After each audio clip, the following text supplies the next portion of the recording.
Maturity, जब भी हम नेगोशिएबल इंस्ट्रूमेंट की बात करते हैं तो वहाँ पर एक वर्ड आता है मैच्योरिटी। मैच्योरिटी क्या होता है? मैच्योरिटी वो डेट होती है जब नेगोशिएबल इंस्ट्रूमेंट पेएबल होगा, नेगोशिएबल इंस्ट्रूमेंट की पेमेंट की जाएगी। तो मैच्योरिटी के बेसिस पर हम नेगोशिएबल इंस्ट्रूमेंट को दो टाइप से देखते हैं, एक तो पेमेंट ऑन डिमांड, एक after specified period.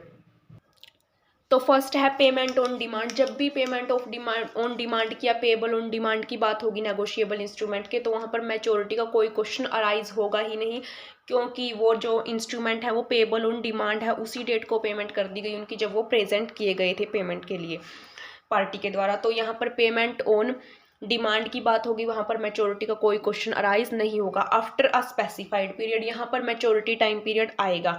Maturity arise होगी when the instrument payable after a specified period, जब भी कोई नेगोशिएबल इंस्ट्रूमेंट है किसी स्पेसिफाइड टाइम पीरियड के बाद में उसकी पेमेंट की जाएगी तो वहाँ पर मैच्योरिटी आएगा। तो जैसे कि अगर कोई नेगोशिएबल इंस्ट्रूमेंट है, हमने वो 1 महीने के बाद पेएबल है, 1 मंथ आफ्टर है, तो वो जो 1 महीने के बाद जब उसकी पेमेंट होगी तो वो होगी उसकी मैच्योरिटी डेट।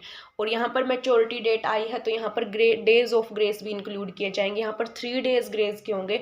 जो प्रोमिसरी नोट होता है और बिल ऑफ एक्सचेंज होता है उनमें 3 डेज हैं जो ग्रेस के ऐड कर लिए जाएंगे। बट यहाँ पर कंडीशन क्या है कि वो जो ऑन डिमांड नहीं होने चाहिए, payable on demand, at sight या फिर ऑन प्रेजेंटमेंट नहीं होने चाहिए, तभी उनमें 3 डेज हैं जो ग्रेस के इंक्लूड किए जाएंगे। तो नोट में लिखा है नो ग्रेस डे अलाउड। किन किन को ग्रेस डे अलाउड नहीं होंगे? चेक बिकॉज पे ऑन डिमांड, चेक के ऊपर, क्योंकि जो चेक होता है वो डिमांड पर पेएबल होता है।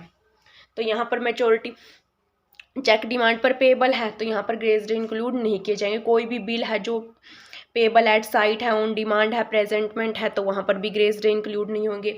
Where the instrument is payable on instalment then each instalment is entitled for 3 grace day. जब भी कोई इंस्ट्रूमेंट है हम वो पेएबल करेंगे, उसको पेमेंट करेंगे इंस्टॉलमेंट में, तो हर एक इंस्टॉलमेंट में 3 ग्रेस डे इंक्लूड किए जाएंगे।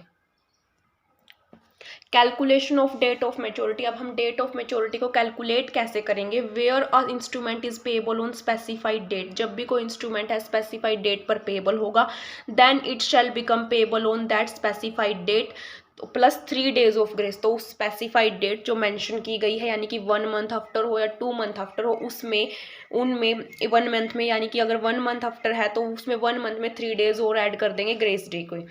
If an instrument drawn on 29 जनवरी, यहाँ पर एग्जाम्पल दिया गया, अगर 29 जनवरी को कोई इंस्ट्रूमेंट है वो ड्रॉ किया गया है बट वो पेएबल है after 1 month, since there are no 29 day of February, तो फरवरी में 29 नहीं है, तो यहाँ पर क्या होगा 28 फरवरी प्लस 3 ग्रेस डे, तो यहाँ पर हो गया हमारा 3 मार्च।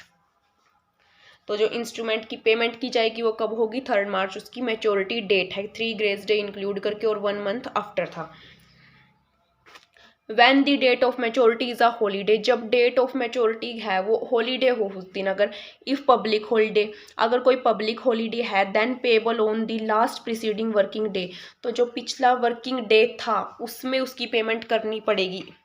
अगर हॉलीडे है, पब्लिक हॉलीडे है सेक्शन 25 के अकॉर्डिंग, बट इंग्लिश लॉ के अकॉर्डिंग क्या है, अगर पब्लिक हॉलीडे होगा तो लास्ट प्रीसीडिंग वर्किंग डे में उसकी पेमेंट करनी होगी। यहाँ पर इंग्लिश लॉ में पब्लिक हॉलीडे और बैंक हॉलीडे को अलग अलग एक्सप्लेन किया इन्होंने। अगर पब्लिक हॉलीडे है तो मीन्स एक दिन पहले ही पेमेंट करनी होगी, अगर एक दिन बाद पब्लिक हॉलीडे है जिस दिन इंस्ट्रूमेंट की पेमेंट होनी है तो उसकी पेमेंट एक दिन पहले ही कर दी जाएगी। अगर बैंक हॉलीडे है तो अगले दिन की जाएगी, बैंक हॉलीडे से अगले दिन, नेक्स्ट प्रीसीडिंग वर्किंग डे में।